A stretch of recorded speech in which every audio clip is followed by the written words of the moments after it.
What is up, Calgary sports fans? This is Danny Austin. You are tuning in to the very first episode of the Live from the 55 podcast here on the Nation Network.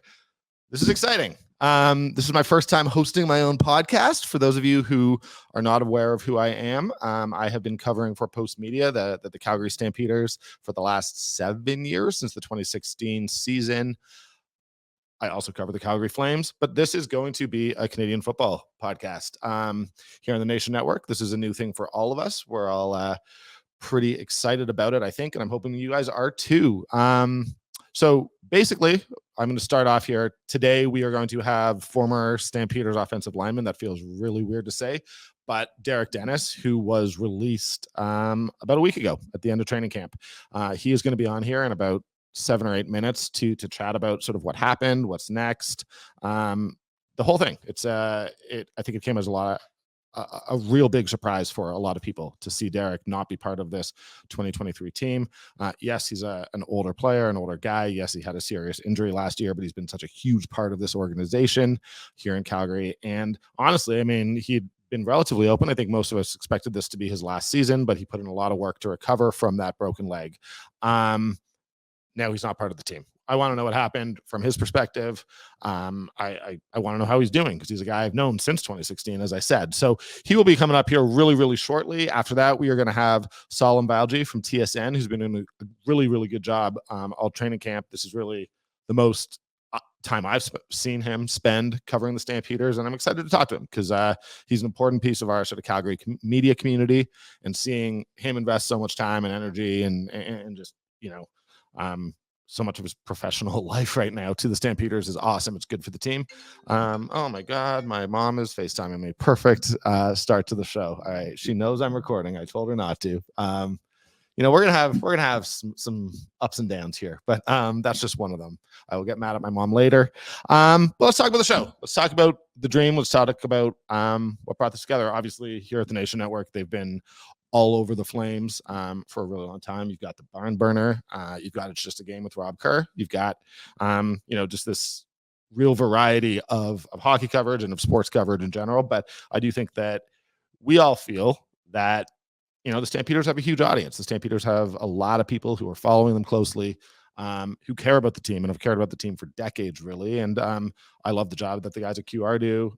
There's a lot of good people covering the team in the league, but I think when it comes to the CFL, and it's been a frustration of mine, I don't think, like, I look down at the NFL and I just see the amount of daily content, of daily talk, of daily debate that's going on every single day around that league, whether it's off season or whether it's Super Bowl or the middle of the regular season, and I just don't see that right now here. And there are good podcasts, there are good radio hosts, there are a ton of people creating content, but I think we need more, and I think we need more here in Calgary. And the reality is, I love covering the Stamps. I mean, yes, I cover the Flames. I also love covering the Flames. I love covering sports, but the Stamps is my professional home.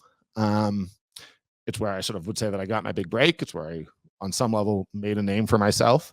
And I've loved covering them, and I want to help Stampeders fans get sort of the content that they need to engage in the way that they need to really, really love their team and know their team. And, I talk to people around town, and because there is so much player turnover in the CFL, it often feels for fans like they may not know the players. If you didn't pay attention or didn't go to games last year, you may not really know who Jake Mayer is, or who Malik Henry is, or who Mike Rose is. And I think that's a problem.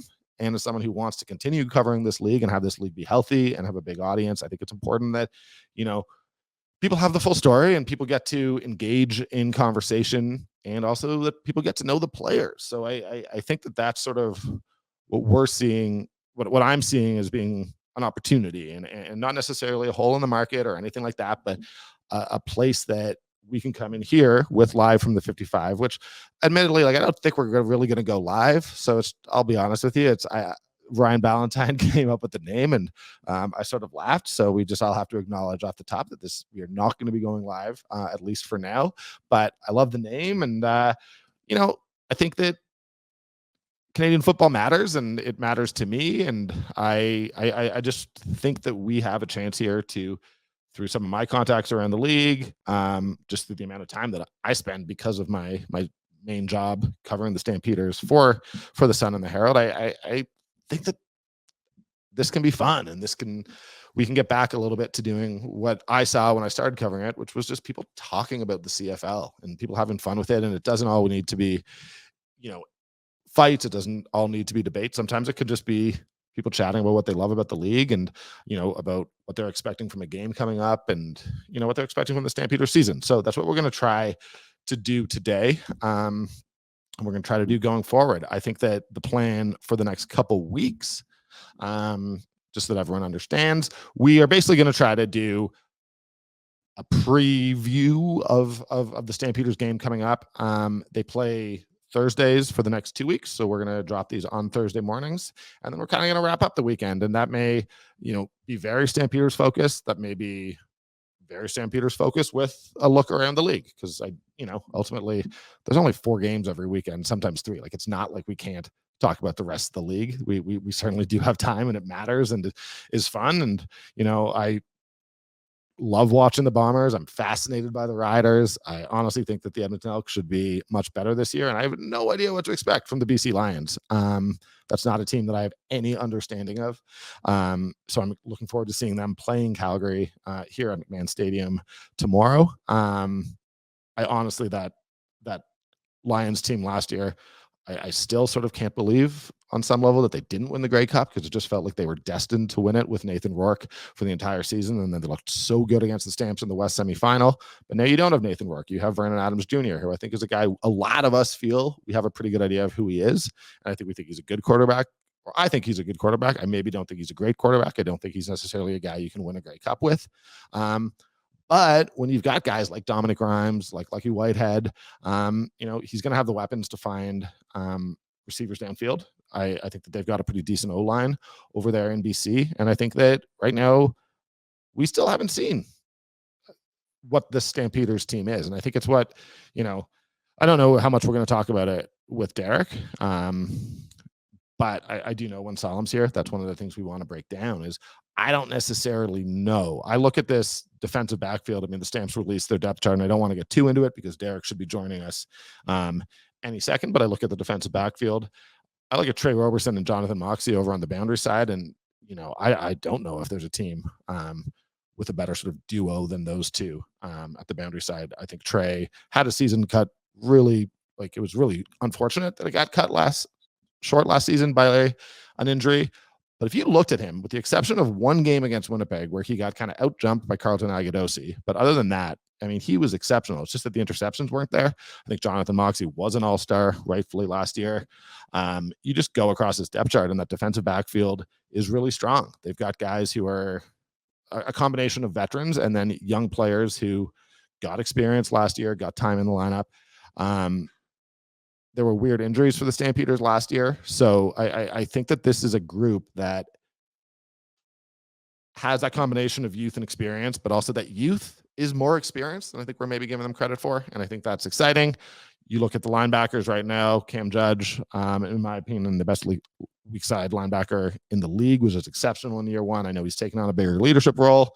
And right now it's Micah Awe with a little bit of Silas Stewart at middle linebacker. So I'm really excited to see how that plays out. I don't think you can expect anyone to just come in and replicate what Jameer Thurman did. But Mike always played.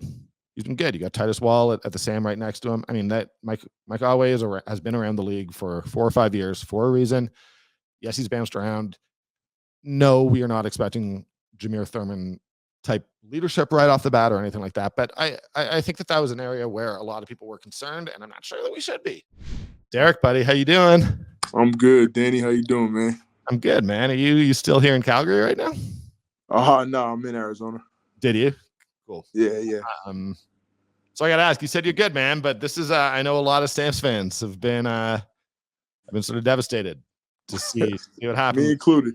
Yeah. So are you doing all right? I mean, has the shock worn off a little bit yet?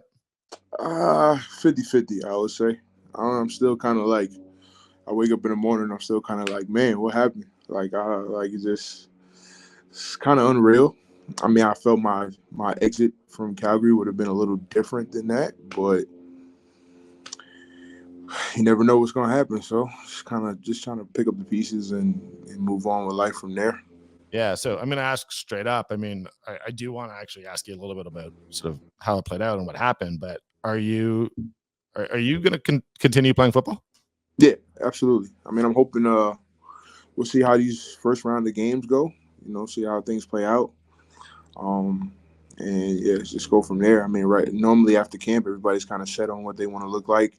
It's going to take maybe a week or two before teams start to see if they want to go in a different direction or if they need reinforcement, somebody gets hurt, type of thing. So that's just kind of what the situation is for me right now. I got to play it by ear, man. It's not like, somebody could bring me in tomorrow, which every football player hopes, but I guess a guy of my caliber, a guy of my resume, and especially with a position like offensive line, where majority of the spots are going to be Canadian guys. It's not like a given like, okay, hey, we could bring them in and kind of plug them in here type of thing. So, maybe the fact that I maybe have that designated American status in the league because I'm over a 6-year vet, so maybe that might be a partially saving grace. But again, too, everybody's kind of figure out how that works with percentage of snaps and all that other stuff. So, I mean, who knows how things are going to play out.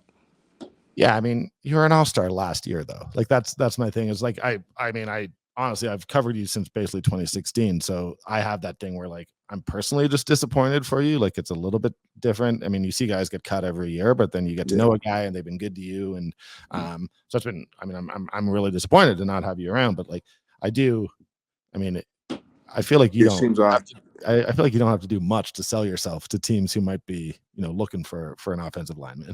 I mean, I guess everybody's going to have questions about, injury. And, I mean, I guess the natural question is, oh, maybe he hasn't recovered from his injury. Maybe he's not the same. But, I mean, I posted some clips. I mean, I think everybody saw me in preseason 1.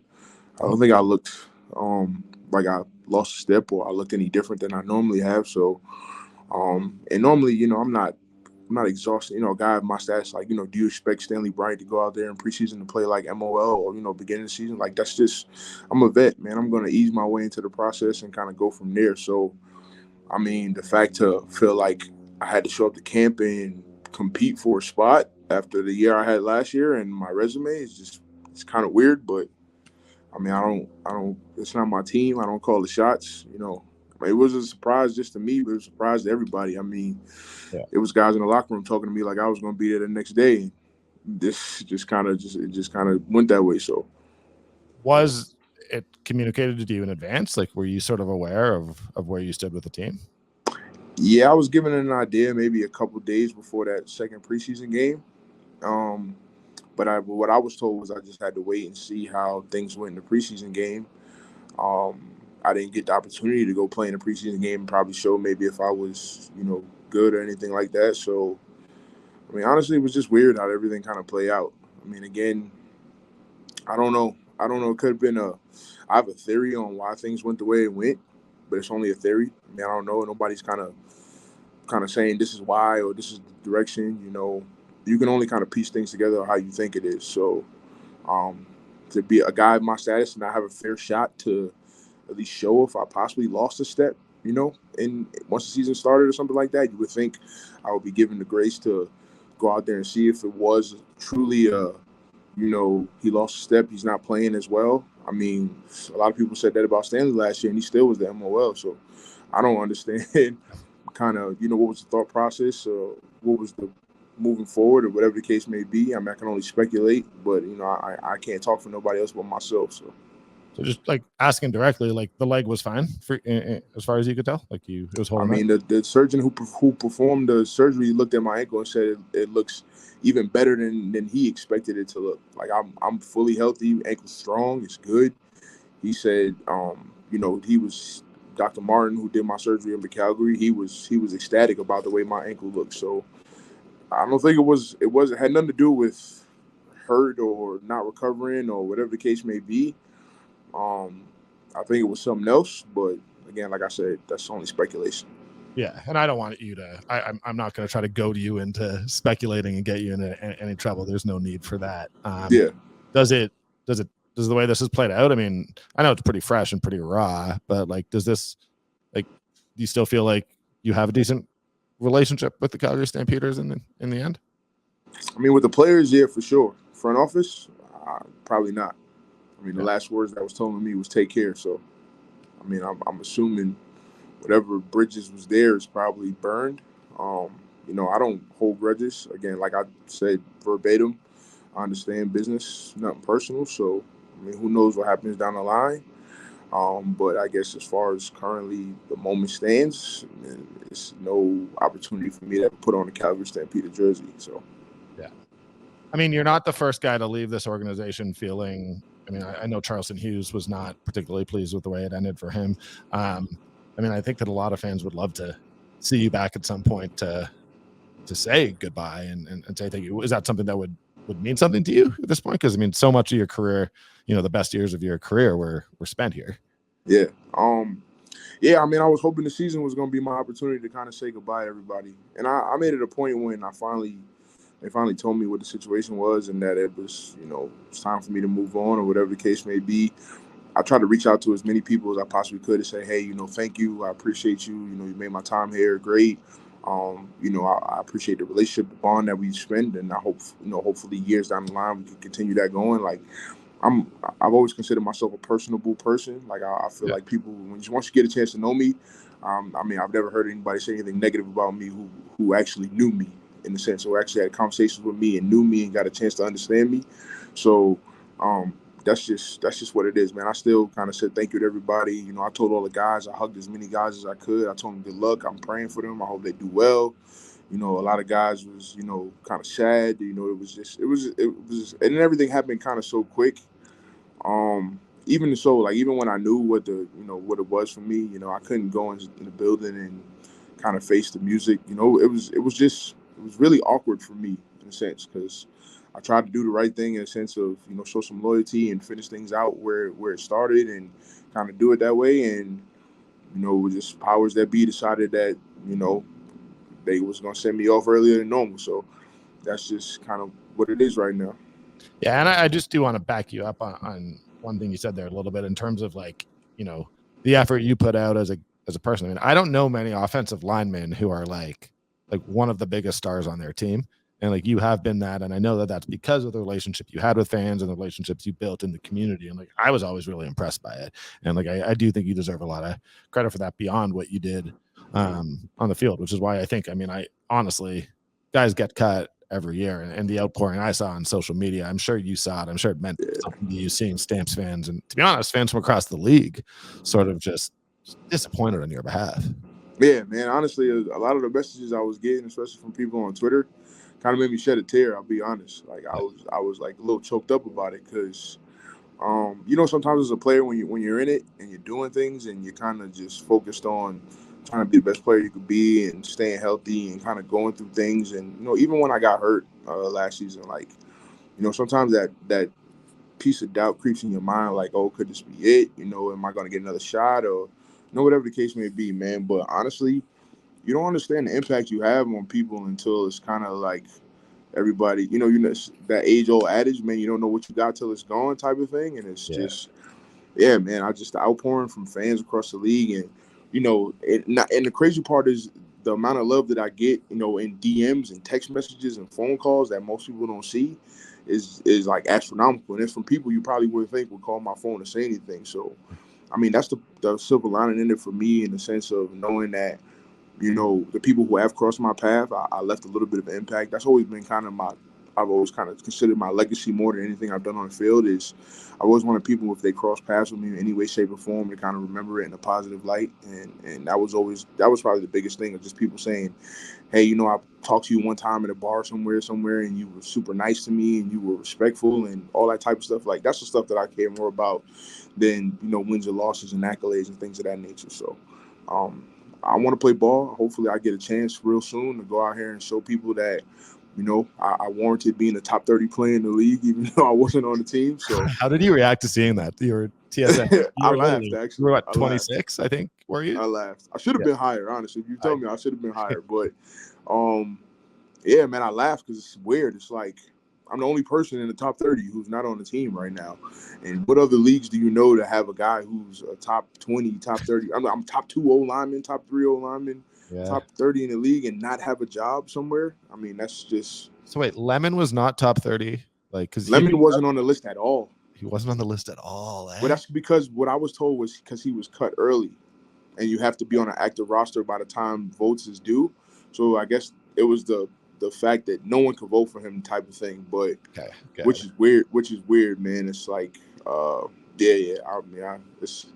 it's another story for another day. But that's crazy. And just I guess again, like I mean, how quickly if you got a call Monday morning, could you be like you got a family obviously, but you're ready to go. You're ready to play this season. Yeah, man. I mean, I haven't unpacked my bags yet, hoping I get a call soon so I can just kind of grab my stuff and go to the airport. So, like I said, let's see how these first round of games play out. Let's see how teams are looking.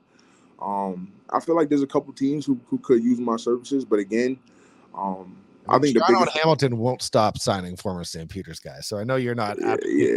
But I just their spots are kind of full right now. Kind of full. So who knows? We got to see how they play. Especially too, Hamilton's probably got one of the most expensive O-lines in the league. So that's probably the only thing that will keep that from going there. And then Toronto is, their ratio. Again too, a lot of people don't realize you got to take into fact the ratio and all that stuff to kind of see how the picture unfolds, right? So.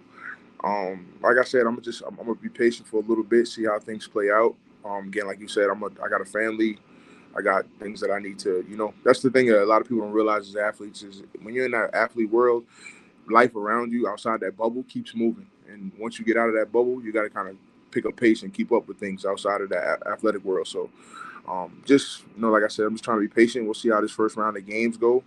Let's see if, offensive line looks good in Calgary and whatever the case may be. Man, like I said, I still got close relationships with a lot of guys. I've always been that big brother type. Guys can always reach out to me and ask questions, whatever the case may be. I mean, the funny thing in Calgary is they're probably showing them guys tons of tapes of me to show them how to play that position, which is weird. So it's like, we'll just see how it plays out. I know. And like, I'm not trying to get anyone to say anything, and I'm going to let you go pretty quick here, but like, it's crazy to me because last year, like at the end of the season, I was like, why is no one paying attention to this Calgary offensive line? Like the whole year, I thought Zach Williams was still underrated. McEwen obviously is not really underrated. Everyone knows, but then Seagram, Good Jones. And I looked at the depth chart today and like, I mean, Zach's hurt, but it's like, there's only 2 of those 5 left right now. It's crazy. Yeah, it is. I mean, that's I don't want you to talk bad. That's not what I'm trying to say. No. That's just pro football, man. You never have the same team every year.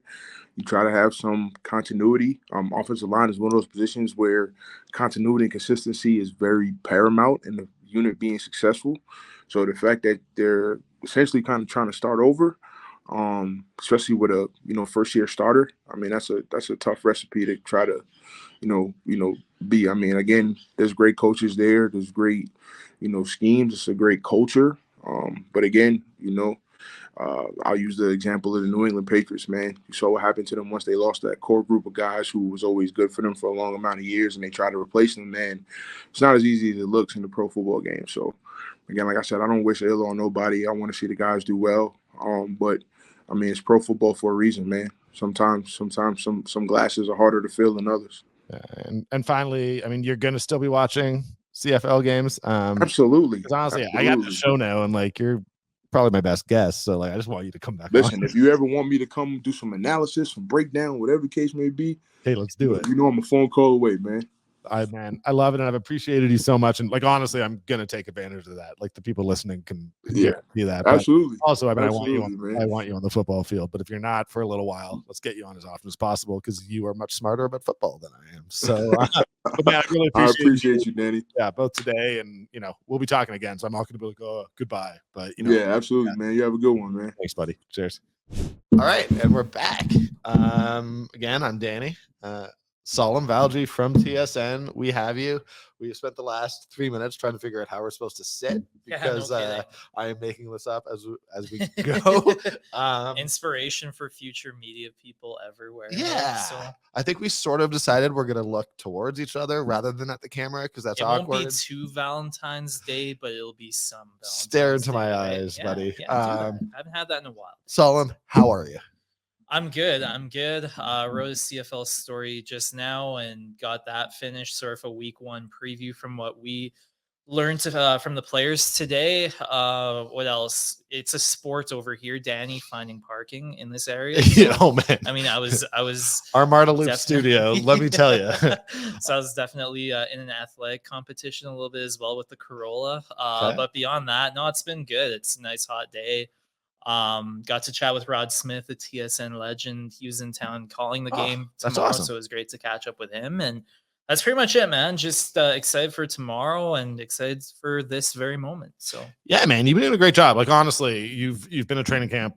I mean, as much as I have for sure, pretty much every day, and it's been awesome seeing you. And like, I mean, you're such an important part of the Calgary media scene, so it's been amazing. I know you have, you've written a couple stories. Yeah.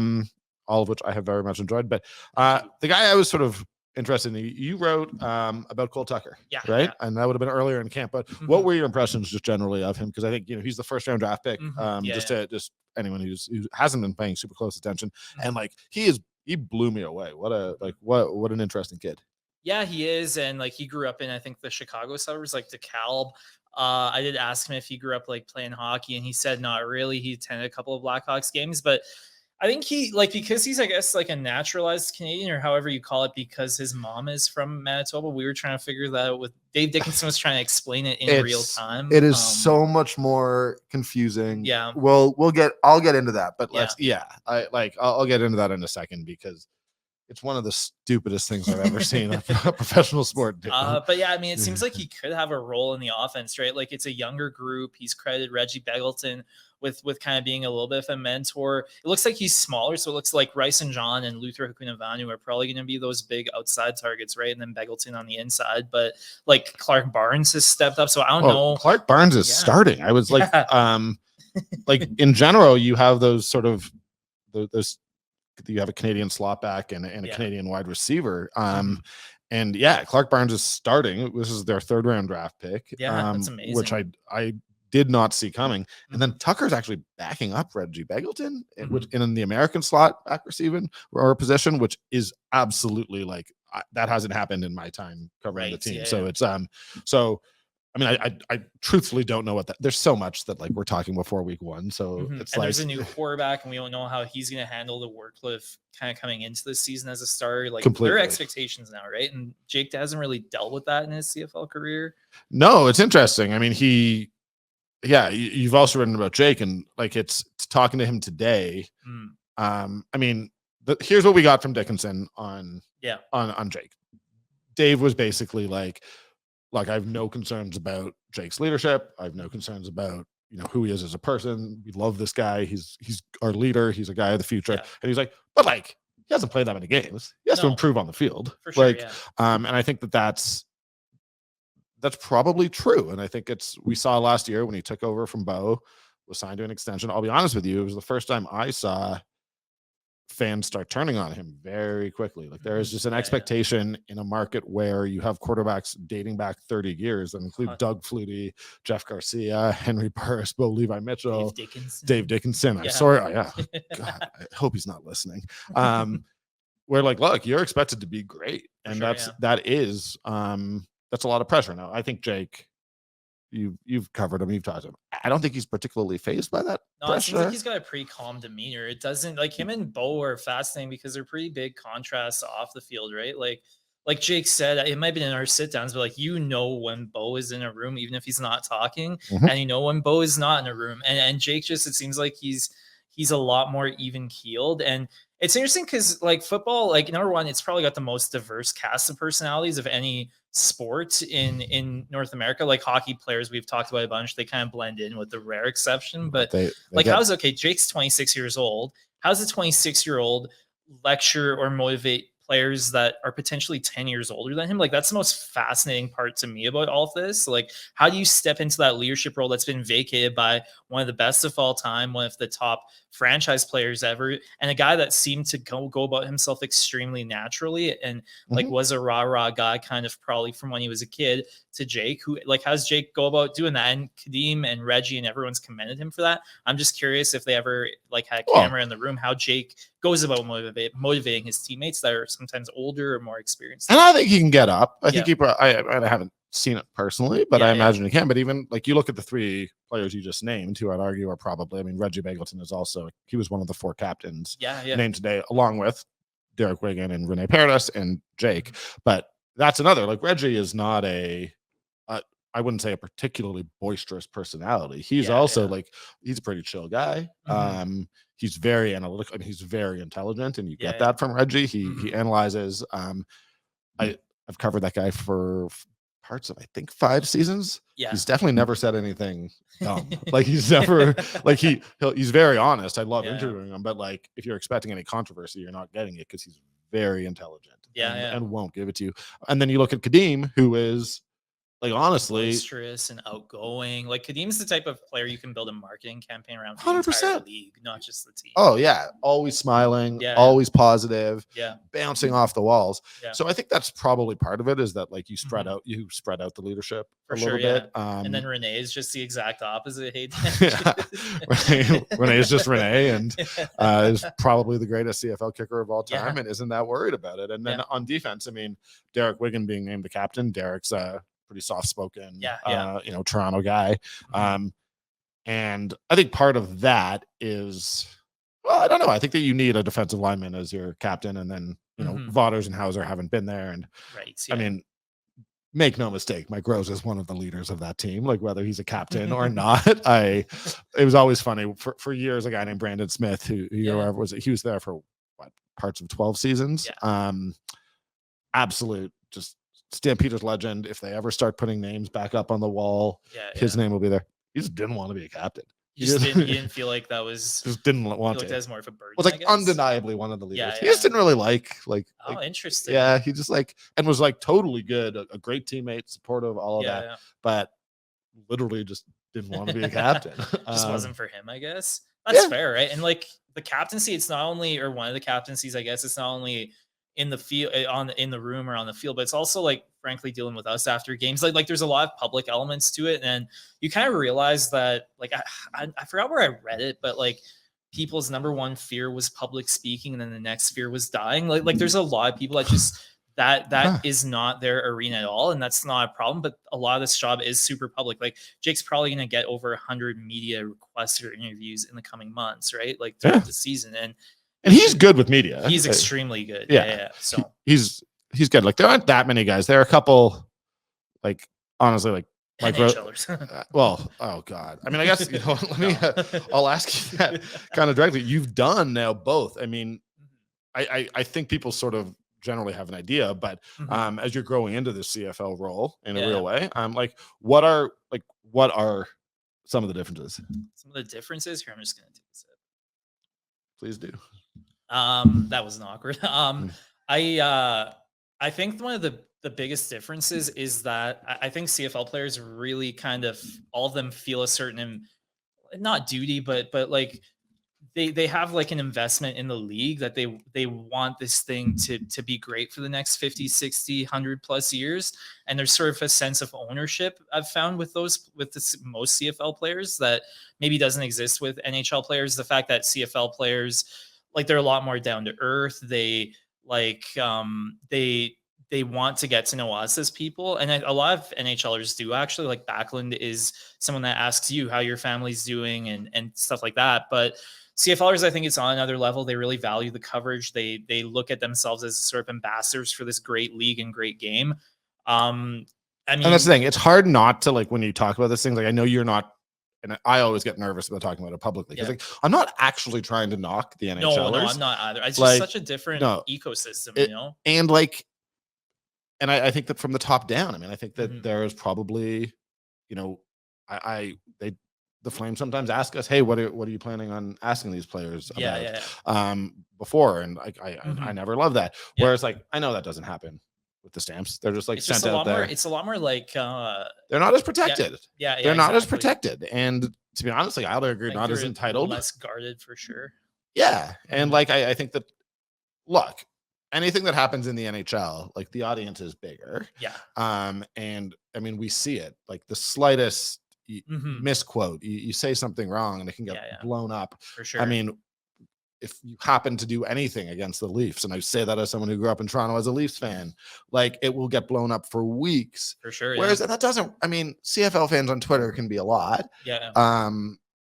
But in general, like it's just not the same thing. So I understand why they're I not think there's as a lot more guarded. of like a community feeling among the fans too in the CFL, where you see that with the pregame tailgating and kind of everyone is asking like you, like while you're walking, like, hey, do you want to grab like a drink or like a hot dog or It's stuff like I, that? I can't grab drinks before games, but Neither can I, but it's the thought that counts. it's nowhere do people offer me drinks more than the McMahon Stadium Yeah. tailgates, and it's just like I wish you guys were at the Ship on a Saturday. Like I'd take your free drinks then, but I can't do it now. Can I cash these in later? Yeah, exactly. Yeah. Can you give me the money to buy drinks later, and we're Are there good. like vouchers or can I trade something, trade journalistic services? I don't know, but- Stamps want to start bringing vouchers to just downtown bars to give to me and Salim before games. We That hang would be out awesome. often enough that would be a pretty easy scavenger hunt at the same places too, basically. So it'd be a yeah. pretty easy scavenger hunt. It'd be great. Also, if any of those places want to sponsor the show, they're welcome to. You don't even need to give me vouchers, but but you have been enjoying it. Eh? It's been a fun camp. Yeah, it has been, and I think I feel a little more settled. Like you kind of know the lay of the land. Like I came in during that weird COVID season where we weren't allowed to physically be in the same room as players. It was brutal. Like watching football practice, there's so much going on. Yeah. And like if you're not fully like attuned to how to watch it, like it's actually a skill that like I have to develop. It's why I don't particularly like training camp. Right. Like I like going in and being like, okay, here's the starters. Watch the starters. Yeah. Okay, who's like, what's going on? Was this guy being moved there and all that? Yeah, you have to learn to watch it. And then like I sympathize. And this isn't a criticism. Just like when you came in, we were stuck in the press box, so it's even harder. Right. You can barely see the players. It was impossible. It was impossible. Like binoculars and whatnot, and then like even getting to know players and stuff, like it was all done by Zoom. I think I had one phone call with Dave before I got here, which was great. But yeah, it's tough to make those inroads. And you're right, football is a scheme-based sport. It's very kind of detail-oriented compared to hockey, where it's like a forecheck. Like you can see kind of what's going on, and you can tell. There's way more to learn at a football practice than there is at a hockey practice. For sure. To be honest, keep in mind, we did have Daryl Sutter for the past. Oh no. I mean, a hockey media availability is something else. You can learn things. I'm just saying that literally watching a hockey practice, other than the lines, you don't typically learn a ton. Yeah, they tend to do most of that strategy work like behind closed doors and video sessions. You can be like, oh, this team is concerned about their power play, so they're really working on it, or their zone entry, so they're working on that. It's just like with football, you're literally like Gaudreau's not on the top power. Exactly. I don't know if we're allowed to say Gaudreau anymore, but you can say whatever you want. But yeah, and I don't know. So I'm for me, it's just going into tomorrow's game. It's so nice to have training camp over, and this is the fun part. Like honestly, the football season, like the season doesn't start until the season starts. Like we know it's a very obvious thing, but like we get to see tomorrow what works, what doesn't work, and then see how they adjust. Well, it really is a new chapter, right? Like we don't know what Jake Maier is when he has this kind of full season in front of him as the starting quarterback. Like we don't know, like they don't have Kamar Jordan anymore. You asked the question, I think, about lacking Thurman and Jordan and other big time vets. Like this really is like the start of a new chapter for this franchise. Completely. And I've said it, like I'm the player who I am most interested in, honestly, on the entire Stampeders roster is Trey Odoms-Dukes, who was stepping into that Kamara Jordan role. He's sort of, I mean, I don't want to say third receiver, but if you take Malik Henry and Reggie Begelton as 1-2, like I love Kamar Jordan. He is one of my favorite players to cover of all time. He's been an absolute class act to me, but realistically, he had a couple games where there were a bunch of drops last year that unfortunately, and like, look, a million things happen in a football game. It's not like those drops were directly responsible for the losses, but there was a game in Winnipeg where he had a drop in the end zone that led to an interception, and that basically cost him the game. I mean, if Odoms-Dukes doesn't have to be amazing to maybe be an improvement on some of those specific games. So I think that if what I'm hearing about his progress and what I'm hearing is about him making himself just sort of available on the field is true, I think that it represents a real step up. Now, I was just talking to Derrick Dennis. The Stamps' strength last year was their run game. For sure, Tomorrow, Derrick's obviously no longer with the team. Julian Good-Jones, who was the right tackle, Yeah. left, and then Zach Williams also left. I mean, that's 3 starting offensive linemen from last year who are not there. So that's critical to the run game, and I'm very curious to see how that plays out, because if the run game is not going, then you need Jake to be superstar Jake. For sure. If the run game's going, Mhm. then it ultimately changes the way defenses play and probably gives Jake a little more time. And so, you know, it's fascinating in that regard. But I mean, I've just been somehow I'm not invited to a CFL fantasy league this year. Which, like, to be fair, I hate CFL fantasy and think it's terrible. And never actually enjoy playing it, because all the good players, like, if the second the player has 2 good weeks in CFL fantasy, they're suddenly too expensive. So by the end of this, so anyways, I don't know if I should be criticizing CFL fantasy here on my first episode, but Trey Odoms Dukes is one of the guys I would pick if I was picking for the first couple of weeks. Because see your question about most interesting to me, I actually go with Jamar Wall. Like, Dickinson's hinted in the past that he could be kind of in that hybrid DB role. Titus Wall. Titus Wall. Yes. Understood. Jamar was with the team. No. But Titus Wall, because Dickinson's mentioned, like, he had a really good start to this season. He could have been rookie of the year had he continued. He got injured, but he wouldn't have been, but he would have been number 2. Yeah. Dodson Schoen was incredible last year, but I would have been a little dick about it the whole season and just would have tried to make it seem a race. But the fact Dickinson's hinted that he might even be potentially like a DB type thing, Titus could be really interesting too on that. I mean, that Sam position, you're half a DB, half a linebacker, and the truth is, like, Kobe Williams played a little bit there too. So they released Brad Muhammad too, right? They did release Brad Muhammad, who did not have a great game against the Lions in the second preseason game. That, to be fair, was another one that I was surprised about. I'm not going to say that I was expecting him to be cut, but I think that the whole story with the Stamps DBs is a lot of them got hurt last year. Like, a lot of them got hurt, which meant that all these young guys got 5 to 6 games of experience. So you look at guys like Natrell Jamerson, who's technically a second-year player, but you're like, oh, this guy started 6 games last year. So they know what they have in him a little bit, which meant that a guy like Brad Muhammad, who is not on his sort of rookie, his contract, is more expensive. You've got to drastically outplay those players. But yeah, Titus Wall's fascinating. I mean, man, he was really, really good. He was really, really good. And that's the thing. Like, again, there's intrigue everywhere. I mean, we don't know what Mike Holloway is. No. This guy, DeAndre Houseware, defensive line. 100%. I mean, the D line, I'm fascinated by. I was sort of talking about it before we jumped to Derrick, but, like, you know what you have in Rosenwagen. Hauser, I really got to figure out that I definitely know how to pronounce his last name. Now that I'm on air, I've got to do that. But, like, and James Waters, I mean, that's a big change from Fuller Armalade and Sean Lemon. You look at the offensive line. We talked about all the change there. It's really the rest. Well, no. Here, I was about to say the offense is mostly similar, but then we just talked about Clark Barnes. We just talked about Luther Hacken. I would have put all my money in January on that still being Richardson, Danny, and Jalen Philpott. And now Philpott's out, what I assume is most of the year. So, there's a lot of change here. And yet, you know, I had Jeff Hamilton on Rob Kerr's show, and I was like, let's be honest, the Bombers are going to be the top team in the West. Like, let's not be the people who come in and deny that.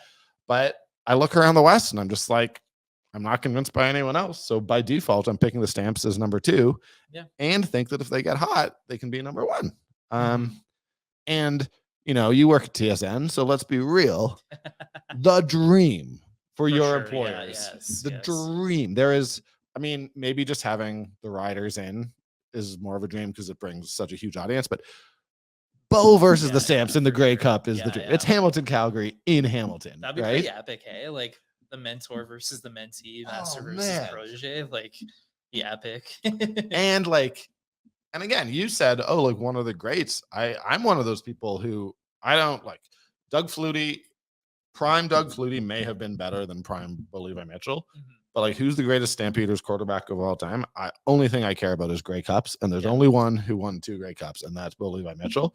So we got this jersey from the Barn Burner, which we appreciate. I don't know if I'm supposed to acknowledge that or not. But we're gonna be decorating the set, but I'm proud to have Bo Levi Mitchell's jersey on the wall because I think he's an all-time great, and I loved what he did for the community. Yeah, But he had a huge footprint in this city. so- Yeah, but you saw protege mentor, Yeah, like it's Dave Dickinson yeah. was certainly Bo's mentor. Mhm. Bo, was Henry helped- Burris yeah, sprinkled in there. exactly. Yeah, Like yeah. it's there's this long lineage, and these guys are all in it. But I mean, imagine a Calgary Hamilton Grey Cup. That'd be amazing. Like that would have such an off field like across Canada. Like you would get such a high turnout. It would be unbelievable. Mhm. It would And be the it's in easiest Hamilton, so marketing ever. yeah. And now Have like the Arkells play like the hometown band. Or I they don't know, played in yeah, I 2021, know, which I is know. the thing. I mean, Mhm. I think it's honestly, given how mad I got about the CFL not announcing the halftime act last year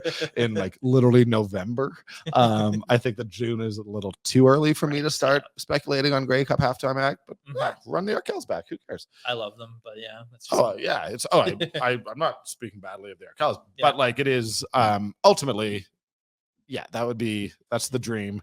But I want a Winnipeg Calgary playoff game, which we've just not gotten since 2019. Yeah. There's a lot. I'm really excited for this year, and excited to have you around. And it's, yeah, man. I mean, awesome. it's going to be such a crazy for any of us who sort of have our hands in both the Stampeders and the Flames. I think we're expecting also a lot of Flames news over the Yeah, next. I mean, a coach, a third of your roster, Yeah, potentially yeah. up for extensions. Yeah. So, But we managed to get through the last couple weeks with Yeah, being yeah. able to focus solely on the Stamps, and that's I always have they an eye on the deserve Stamps. it. They deserve the 100%. attention and the coverage. So, And they're getting it. And like Yeah. honestly, yesterday, like for reasons that I cannot, oh, the Well, media actually, turnout, like it was huge. it was the biggest media Yeah. turnout I've ever seen. Yeah, And yeah. I'm not kidding. That Yeah. I've been here since 2016. I've been here before the cuts. Yeah, And it was the biggest media turnout I've ever seen, which is really exciting. Yeah. CTV and Global are there. If you guys are there, if certainly we're there. CFL.ca had Vicky Hall there, which is yeah, really that's great. right. which is Yeah, great to see. legend in Yeah. this market. Yeah, I mean, should be a legend in every market. Donna Spencer, like it's Yeah. good. And I don't know. It speaks to me. It says that like I don't want to leave on a low note, but I am expecting, and I think that you are the same because we've been around the same conversations. I'm not expecting a big crowd tomorrow at McMahon Stadium. I'm not going to go as low as 15,000, but I would be shocked if we hit 20,000. I think someone said 18,000 would be considered good. Yeah. Now, Thursday night games during the school year are not great. Yeah, They're never great, but it's still very worrisome. But I'm sure I'm gonna have Jay McNeil on at some point, and I just have so much respect for the job he's doing. But yeah. people are gonna see that tomorrow. People are gonna be, people in other markets are gonna make fun of Calgary. People are gonna say like, oh, the death of the Stampeders. It's just not true. Like we're seeing the interest. There are other measures, and Jay's doing a great job. Somehow we're like the one market without forest fires right now, which I don't say as a joke. Like, hope everyone in Ottawa and Toronto and I mean, we Montreal. experienced that a couple of weeks exactly. ago, Hope right? everyone's So, doing okay. But I don't know if you are somehow listening on a Thursday morning, couple hours before the game, consider coming out. It's gonna be a beautiful night. It's gonna be fun. We're gonna be there. You can give us wait for the vouchers well-dressed for. man on the sideline. Oh yeah, you'll be wearing a suit. I will not. I don't know what I'm gonna wear. Honestly, Is that a big thing for you? Like pre home, like you kind of own the Stampeders press box, I'm right? so annoying in the press box. But like, so what? Like, I know I put probably far too much thought into my wardrobe choices on big days. What about you, Danny? I used to wear suits for every game, because I was I don't want to say just for the job but I don't know. I was like, just wear suits every game. Then I gained a little bit of weight, and a couple of my suits don't really fit. So, so that stopped. Then COVID happened, and I basically during COVID invested I spent way too much money, like thousands more than I should have on active wear, primarily by this company Reigning Champ. So now I just have a lot of they're not even they're nice, they're cool t-shirts, but I just have a lot of really plain monocolored t-shirts. So I got to figure it out. I got this is a gift from a buddy, but I like this, except it actually has holes in it. You can't see it on the stream. It's sort of below, but this is not I can't wear this on a date, so I don't think I can wear that. So I got to figure it out, man. I may have to go back to just I got some decent slacks and a dress shirt. Yeah. I don't know. The problem is that I eat a ton of popcorn in the press box. It gets all greasy on my hands. I know. And then we're supposed to have halftime pizza, although we didn't for the first preseason game. Oh, that's brutal. all. I know. I don't know that the Stampeders staff have time to listen to this before the game, but if you made it this far, which is 55 minutes into a podcast that is not supposed to be much more than 55 minutes, so we're going to wrap up pretty shortly here. But yeah, I don't know. Like I don't need to wear a suit. No one expects that of me. You do you. I know. I'm taking my glasses off for the podcast. Mhm. Yeah, I think if I just go like this, golf shirt and slacks. Yeah. Yeah. That looks sharp. And That I'm- looks solid. And I'm the worst in the press box. I love it though. Flames It's press like- box, like I swear to God, I'm looking at our producers right now for those wondering. But Flames press box, I'm like completely professional. Stampeders press box, I just complain about everything. Like I literally like it's not like I act like I own the place. It's like I do own the place. I'm the worst. So yeah, hopefully we get pizza because that's Yeah. an appropriate way to treat me. Mhm. Yeah, I'm really looking forward to it. But you're gonna be Yeah, on the it'll be fun. sideline. It's gonna be hot. Wearing a suit is a Yeah, I know. Hey, they have to. I have a couple of like sweat repellent dress shirts, but I feel like that's kind of an area of growth for the men's fashion world. If any fashion designers are listening, but it'll be great. Like I get to learn from Farhan, who's obviously the Farhan's here. goat. Nice.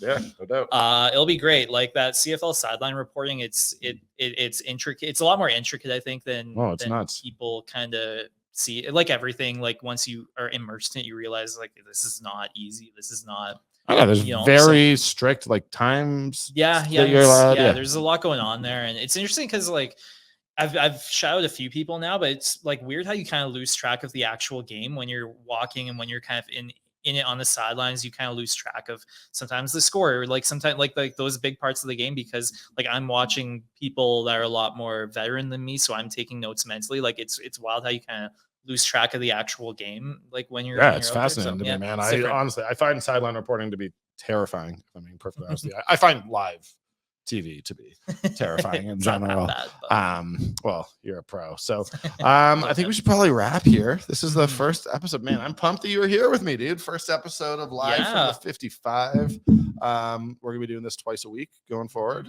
Again, this drops Thursday. Next Thursday we will also drop it. Then it'll probably move to a Friday schedule, but we got to figure that out. I will be recording on Sunday as well for a Monday drop, but I don't know. We're, as far as I know, we're everywhere you get your podcasts, as well as we're going to be putting this up on YouTube. So I do want to, first of all, thank Salim Valji and secondly, Derrick Dennis, who was kind enough to share his time. And thanks for listening, guys. We're going to keep doing this. Share it with your friends. Click like and subscribe. I think that's what podcast hosts say. So yeah, producers just being like giving me either a thumbs up or we don't know. Guys, I'm Danny Austin. Thank you so much. This was awesome. Cheers.